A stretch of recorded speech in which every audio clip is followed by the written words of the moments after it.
আজি ছাগলী মাংস বনাম, তাৰে ৰেচিপিটো সকলোৰ লগত দিম বুলি ভাবিছোঁ।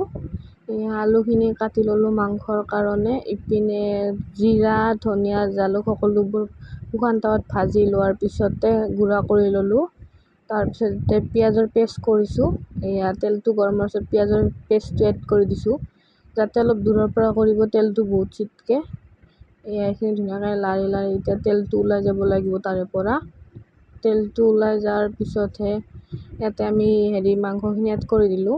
মাংসখিনি দিয়াৰ পিছত এতিয়া ধুনীয়াকৈ লাৰিব লাগিব। এতিয়া লাৰি আছে, জানো তলত লাগি নাযায়, সাৱধানে লাৰিব আপোনালোকে। লাৰি আছে, লাৰিয়ে আছে আৰু দিয়কচোন। ভালকৈ লৰাৰ পিছত আদা নহৰু পেষ্ট দি দিলে।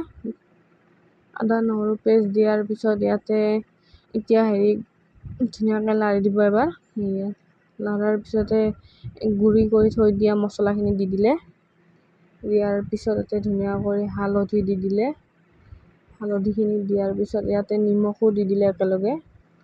নিমখখিনি ধুনীয়াকৈ দিয়াৰ পিছত এতিয়া ভাজিবহে লাগিব, পূৰা লাৰি ভাজিব লাগিব। আৰু গেছটো বাঢ়াই থৈ দিব, জানো ধুনীয়াকৈ মছলাৰ চেণ্টটো যায় আদা নহৰু। এইপিনে লাৰাৰ পিছত অকণমান ঢাকন মাৰি দিলোঁ। ঢাকনটো খোলাৰ পিছত দেখিছেনে কি ধুনীয়াকৈ ভজা হৈ গ'ল মাংসখিনি আমাৰ। ভজাৰ পিছতে ইয়াতে আমি পানী এড কৰি দিলোঁ।